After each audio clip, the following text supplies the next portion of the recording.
değerli güzel insanlar diye başlayırıq.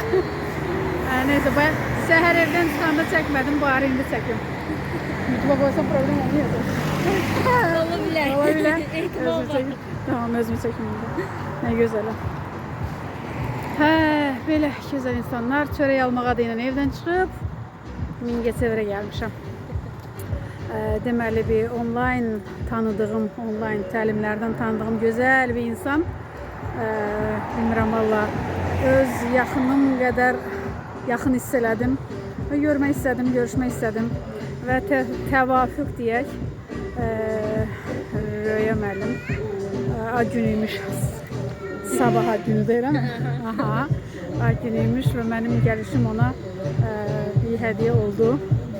Sevindim bunu eşitməyimə. Bir hədiyyə eləmiş oldum bilmədən. Hansı ki Röya müəllim burada qərib sayılır, hə? Bəli. Qərib sayılır. Gəlib sağ ol. Heç kimi yoxdur. Onun dərdini çəkirmiş ki, mən heç kimi yoxdur da, adını mühkimlə qeyd eləyərəm deyə. Allahın işi.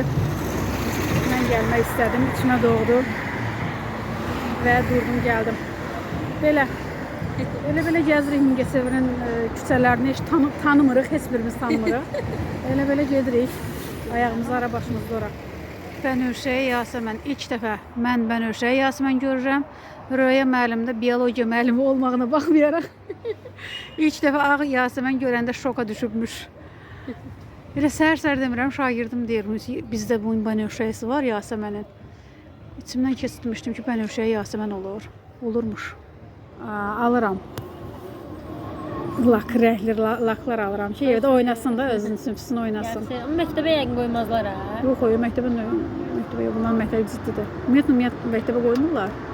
Bir de bize bir şey var. Mamam bir şey deyirdi ki, eləyin ki, gəlib mənə nəysə irad eləməsinlər də sizdən. Gedirlər ki, mənim budur.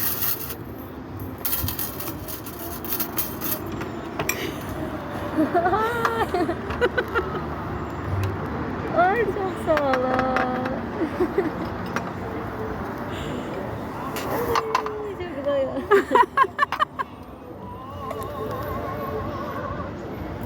Madem Allah oradan buraya gətizdirib. Çok sağ olun, çok teşekkür ederim. Direkt tuttum valla. Ay sönme. Çok sağ olun. Siz sağ olun. Teşekkür ederim, çok sağ olun.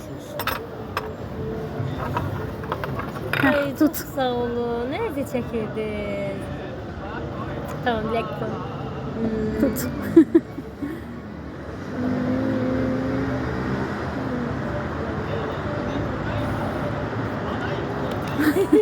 Təbrik eləyirəm. Allah gözəl ömür yaşasın. Xeyirlə, huzurla, sağlıqla, rahatlıqla, sevinclə, sevgi ilə, bolluq, bərəkət içərisində hər şey istədiyin kimi olsun, ürəyincə olsun.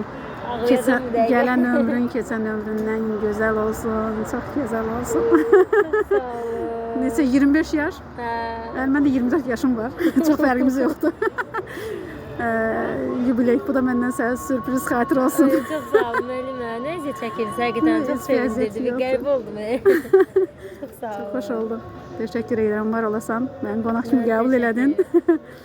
Ne demək? Həqiqətən özümə də bu dəqiqə çox qəribə gəlir. Yəni tanımadığım bir insan, nə var online tanımışam. Doğum gününü Gedirəm görməyə, tanışmağa, söhbət eləməyə, görüşməyə.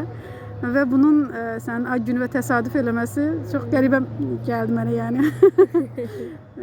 Və deməyin ki, içimdən keçirmişdim, kimdən keçirəcəm deyə. Həqiqətən. Maraq oldu. Allah gözəl ömür yaşasın, hər şey ürəyincə olsun. Ürəyindən keçən gözəl arzuların hamısı belə yağ kimi həyata keçsin. Amin, hər gün. Axıcı bir şəkildə. İnşallah, çok sağ olun. Çok qəribə istedim, özümü. Dondum elə bir. Çok sağ olun. Bura Mingəçevirdir. Vlog sayağı. Bu da gözəl bir yerdir. Yazın yaşılını sevirəm. Bu da bu ildən, bu andan xatirə qalsın. Mən işte çəkim hər zamanki kimi.